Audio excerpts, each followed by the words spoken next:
नमस्कार प्यारे बच्चों। आज जो अपन है वो कक्षा 9th का पहला चैप्टर नंबर सिस्टम में संख्या पद्धति, ठीक है, उसमें प्रश्नावली 1.3 को डिस्कस करेंगे, जिसमें अपन ने पिछले वीडियो में क्वेश्चन नंबर 1 को डिस्कस कर लिया था। आज अपन क्वेश्चन नंबर 2 को डिस्कस करेंगे, ठीक है। तो देखते हैं क्वेश्चन नंबर 2 में आपका क्या लिखा हुआ है। तो क्वेश्चन नंबर 2 आपका ये बोल रहा है कि आप जानते हैं कि 1/7 बराबर आपको उसने दे दिया है 0.1428557 के ऊपर बार हैं।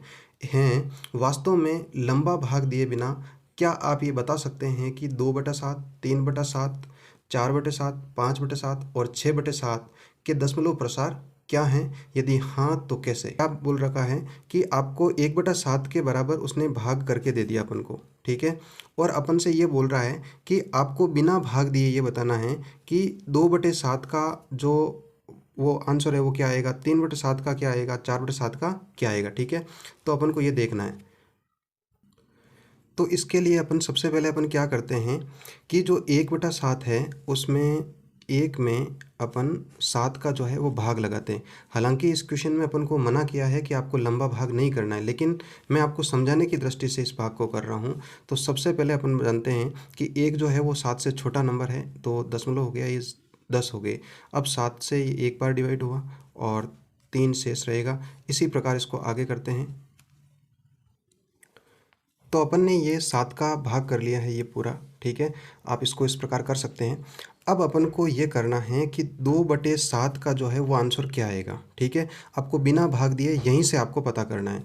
तो मैं यहाँ देख पा रहा हूँ कि 1 4 2 8 5 7, उसके बाद में फिर से जो आपका है वो नंबर रिपीट होने लग गया है, ठीक है।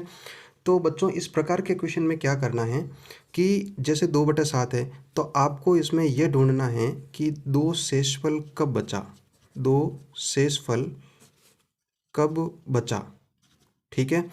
तो इस भाग में आपको ये देखना है कि जहाँ पर आपका 2 शेषफल रहा ना, उसी भागफल से आपको स्टार्ट करना है, ठीक है। तो अपन यहाँ देखते हैं कि जैसे यहाँ पर मैंने इसको भाग लगाया तो 3 आया और 0, फिर 4 बार ये भाग गया और फिर आपका क्या बचा, 2 शेष बचा। तो 2 आपका शेष यहाँ बचा।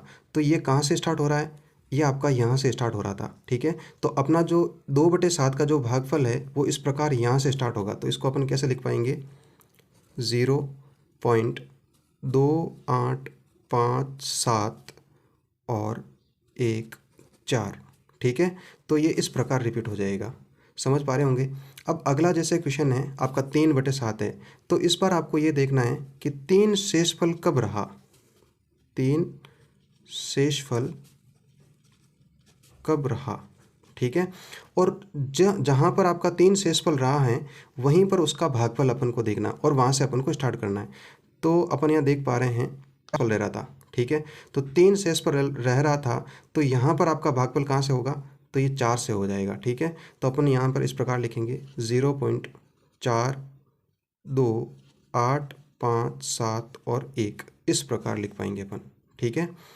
पुनः अगले वाले क्वेश्चन में देखते हैं। तो 4/7 आया, तो आपको ये देखना है कि 4 शेषफल कहाँ रहा।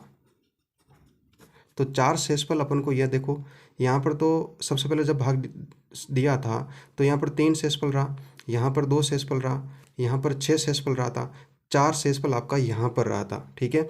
तो इसका जो भागफल है वो कहाँ पर है, इसका भागफल जो है वो यहाँ पर देखते हैं अपन। जैसे 40 है तो 5 बार भाग गया, तो अपना यहाँ से स्टार्ट करना पड़ेगा, ठीक है बच्चों। तो इसको अपन यहाँ से करेंगे 0.5714 और ये इसी प्रकार आगे चल जाएगा 8, ठीक है। और ये हो जाएगा आपका आंसर। अब देखो अगला 5/7, तो इसमें आपको ये देखना है कि 5 शेषफल कब रहा, ठीक है। तो अपन यहाँ देख पा रहे हैं यहाँ 3 शेषफल है, यहाँ 2 शेषफल रहा था, यहाँ 6 रहा था, यहाँ 4 रहा था, यहाँ पर आपका 5 रहा। तो यहाँ पर देखते हैं अपन कि जब 7 का भाग 50 में लगाया था तो कितनी बार गया था, 49, मतलब 7 बार गया था। तो ये यहाँ से आया, तो इसके आगे का जो आंसर है वो अपना होगा, ठीक है। तो इसको इस प्रकार लिख पाएंगे 0.7142 और 5, ठीक है। तो इसी प्रकार ये अंक आपके रिपीट होते चलेंगे। अब अगला देखते हैं 6/7। तो 6/7 में आपको क्या देखना है कि 6 शेषफल कब बचा है। तो 6 शेषफल अपन यहाँ देखें तो यहाँ पर आपका 3 शेषफल, यहाँ पर आपका 2 शेषफल, यहाँ पर आपका 6 शेषफल रहेगा। तो इस 6 के शेषफल में आपका भागफल कहाँ से जा रहा है, तो यहाँ से स्टार्ट होगा, ये 8 से स्टार्ट होगा। तो अपन इसको इस प्रकार लिख पाएंगे 0.857142 और इस प्रकार ये बार लगा देंगे। तो ये आपका क्वेश्चन इस प्रकार समझ पाए होंगे। आपको कुछ भी नहीं करना है इस क्वेश्चन में, केवल और केवल आपको ये देखना है कि इसमें आपका जो 2 है वो शेषफल कहाँ पर आ रहा है, इस वाले में, ठीक है। तो 2 जो अपन ने देखा था कि यहाँ पर आ रहा है, तो इसका भागफल देख लेते हैं और वहीं से इसको स्टार्ट कर देना। जैसे इसमें 1 2 3 4 5 और 6 नंबर है, तो आपको भी क्या करना है, जहाँ से अपना भागफल आ रहा है उसके आगे आपको 6 अंकों तक लेना है और उसके बाद में बार लगाना है। आशा करता हूँ कि आप इस क्वेश्चन को बहुत अच्छे तरीके से समझ में आया होगा। ठीक है, धन्यवाद।